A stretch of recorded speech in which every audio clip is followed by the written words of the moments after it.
CPM എങ്ങനെയാണ് ഇത് സാധിക്കുന്നത്, അല്ലെങ്കിൽ കമ്മ്യൂണിസ്റ്റുകൾക്ക് എങ്ങനെ ആ ക്ഷേത്രം ഭരിക്കാൻ അല്ലെങ്കിൽ ക്ഷേത്രത്തിനകത്ത് വന്ന കാര്യങ്ങൾ തീരുമാനിക്കാൻ എങ്ങനെ അവർക്ക് സാധിക്കും?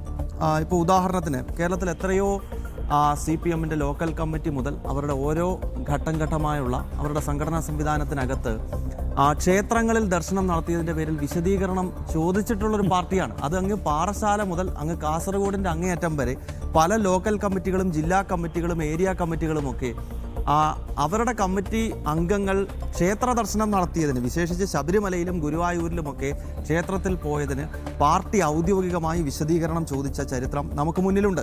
ഇപ്പം കടകംപള്ളി സുരേന്ദ്രൻ, മുൻ ദേവസ്വം മന്ത്രി, ഒന്നാം പിണറായി വിജയൻ സർക്കാരിൻ്റെ കാലത്ത് കടകംപള്ളി സുരേന്ദ്രൻ ദേവസ്വം മന്ത്രി ആയിരിക്കെ ഗുരുവായൂർ ക്ഷേത്രത്തിൽ പോയി അവിടെ ദർശനം നടത്തി എന്നതിൻ്റെ പേരിൽ പാർട്ടി വിശദീകരണം ചോദിച്ചിട്ടുണ്ട്.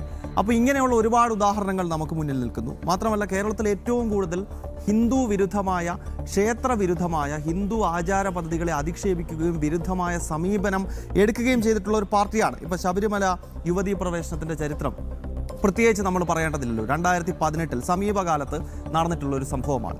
ഇനി ശബരിമല തീവപ്പ്, ക്ഷേത്ര തീവപ്പുമായി ബന്ധപ്പെട്ട് 1950 ശബരിമലയിലെ ക്ഷേത്രവും പ്രധാനപ്പെട്ട ശ്രീകോവിലും തീവച്ച സംഭവത്തിൽ CPM നിലപാട് എന്തായിരുന്നു? അന്ന് CPM ഇല്ല, CPI ആണ്.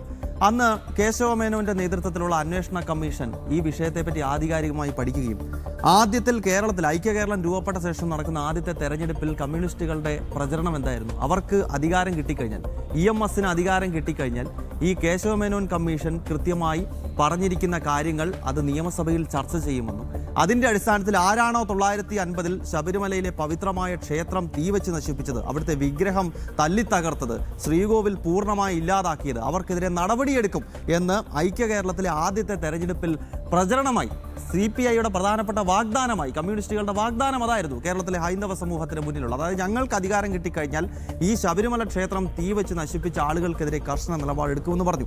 EMS അധികാരത്തിൽ വന്നല്ലോ 1957. എന്തേ ആ റിപ്പോർട്ട് നിയമസഭയിൽ ചർച്ച ചെയ്തു? 1950 ശബരിമല തീവപ്പുമായി ബന്ധപ്പെട്ട് ഏതെങ്കിലും ഒരു വ്യക്തിയെ അറസ്റ്റ് ചെയ്തതായിട്ട് നമുക്ക് കാണാൻ കഴിഞ്ഞു.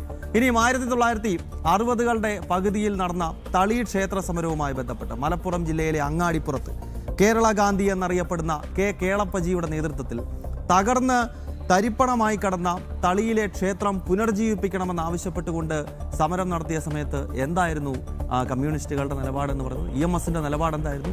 അന്ന് കേളപ്പജിയെ ഒരു വർഗീയവാദി എന്ന് വിശേഷിപ്പിക്കുവാനും അദ്ദേഹം അനാചാരങ്ങളും അന്ധവിശ്വാസവും പ്രചരിപ്പിക്കുന്ന ആളാണെന്ന് പറഞ്ഞുകൊണ്ട് കേരള ഗാന്ധി എന്ന് നാം ബഹുമാനത്തോടെ വിളിക്കുന്ന കേളപ്പനെ മോശവൽക്കരിക്കാൻ ശ്രമിച്ച പാർട്ടിയുടെ പേരാണ് CPM എന്നത്.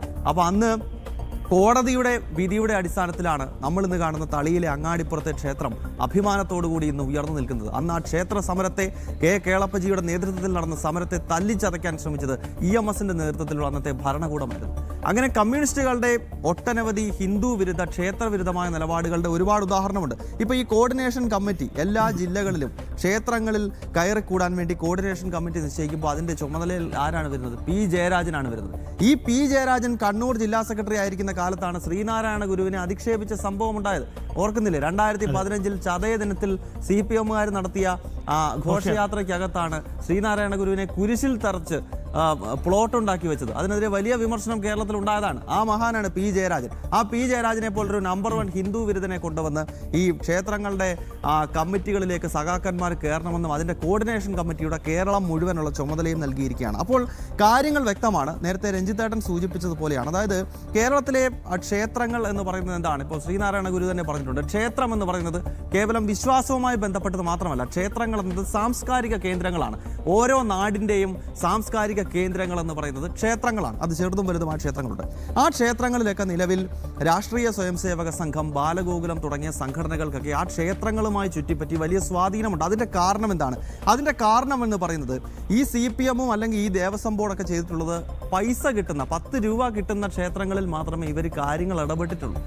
അന്തിത്തിരി കത്തിക്കാൻ സാഹചര്യം ഇല്ലാതിരുന്ന ക്ഷേത്രങ്ങളെ ക്ഷേത്രങ്ങളാക്കി നിലനിർത്തിയത് ഈ RSSും സ്വയം സേവകരുമൊക്കെയാണ്. അതൊരു വസ്തുതയാണ്. ഞാനൊരു ഉദാഹരണം പറയാം. ഇപ്പോൾ ഇരട്ടച്ചങ്കൻ 10 വർഷക്കാലം കേരളം ഭരിക്കുകയായിരുന്നല്ലോ.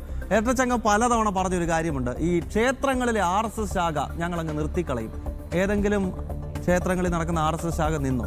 ഞാൻ കണ്ടിട്ടില്ല ഒരിടത്ത് നിന്നായിട്ട്. എന്താ നിർത്താൻ പറ്റാത്ത എന്താ? 10 വർഷം CPM കേരളം ഭരിച്ചല്ലോ. CPM-ന്റെ സംഘടനാ സംവിധാനമുണ്ട്, CPM-ന്റെ കയ്യിൽ പോലീസുണ്ട്. പിണറായി വിജയൻ തന്നെ പറഞ്ഞു ക്ഷേത്രങ്ങളിൽ നടക്കുന്ന RSS ശാഖ ഞങ്ങൾ നിർത്തും. എന്താ നിർത്താൻ? എന്താ അത് നിർത്താൻ പറ്റത്തില്ല. അത് ഫോഴ്സ് ഉപയോഗിച്ച് നിർത്താൻ പറ്റത്തില്ല, അല്ലാതെ നിർത്താൻ പറ്റത്തില്ല. ഇപ്പോൾ എൻ്റെ നാട്ടിൽ തന്നെ എൻ്റെ വീടിന് ചുറ്റുമുള്ള ക്ഷേത്രങ്ങളെല്ലാം തിരുവിതാംകൂർ ദേവസ്വം ബോർഡിന് കീഴിലുള്ള ക്ഷേത്രങ്ങളാണ്. ആ ക്ഷേത്രങ്ങളിലെല്ലാം RSS-ന്റെ ശാഖ നടക്കുന്നുണ്ട്. RSS ശാഖ നടക്കുന്നത് ക്ഷേത്രങ്ങൾക്കകത്ത് തന്നെയാണ്. പക്ഷെ അത് നിർത്താൻ ഒരിക്കലും പോലീസ് വിചാരിച്ചാൽ പറ്റാത്തതിൻ്റെ കാരണം എന്ന് വെച്ച് കഴിഞ്ഞാൽ അവിടുത്തെ ജനങ്ങൾക്ക് അത് നിർത്തണ്ട, ഭക്തർക്ക് അത് നിർത്തണ്ട. അത് കോൺഗ്രസ്സുകാരനായ ക്ഷേത്രത്തിൽ വരുന്ന വിശ്വാസിക്കും RSS ശാഖ അവിടെ നടക്കുന്നതിൽ പ്രശ്നമില്ല. കമ്മ്യൂണിസ്റ്റുകാരനായ അവിടെ വരുന്ന ആളുകളുണ്ടല്ലോ, CPM-ന് വോട്ട് ചെയ്യുന്ന ആളുകൾക്കും RSS ശാഖ അമ്പലത്തിൽ നടക്കുന്നതിൽ അവർക്ക് പ്രശ്നമില്ല. അതിൻ്റെ കാരണം എന്താണ്? ആ അമ്പലത്തിൽ വൈകുന്നേരം ഒന്ന് വിളക്ക് കത്തിക്കണമെങ്കിൽ ഈ സ്വയം സേവകർ പിള്ളേർ മാത്രമേ കാണത്തുള്ളൂ. CPM-കാർ അവിടെ ഇല്ല, കോൺഗ്രസ്സുകാർ ആരുമില്ല. അപ്പോൾ ക്ഷേത്രങ്ങളുടെ കാര്യങ്ങളിൽ ഇപ്പോൾ ഉത്സവം നടക്കുന്ന സമയത്ത് നോക്കൂ, ഉത്സവങ്ങളെല്ലാം നടത്തുന്നത് സംഘവുമായി ബന്ധപ്പെട്ട പ്രവർത്തകരാണ്. അപ്പോൾ ക്ഷേത്രത്തിൻ്റെ എന്ത് കാര്യമുണ്ടെങ്കിലും ഈ പ്രവർത്തകർ വരുന്നു, അവിടെ അവരുടെ കാര്യങ്ങൾ നടക്കുന്നു. അപ്പോൾ അമ്മമാർക്കാണെങ്കിലും ഈ ക്ഷേത്രത്തിൽ വരുന്ന വിശ്വാസികൾക്കാണെങ്കിലും സ്വയം സേവകരോടൊരു പ്രത്യേക താല്പര്യമാണ്. ആ ബന്ധം മികച്ച രീതിയിൽ പോകുമ്പോൾ അത് ശ്രീകൃഷ്ണ ജയന്തി പോലുള്ള ആഘോഷങ്ങളിലേക്ക് അത് വളരുന്നു.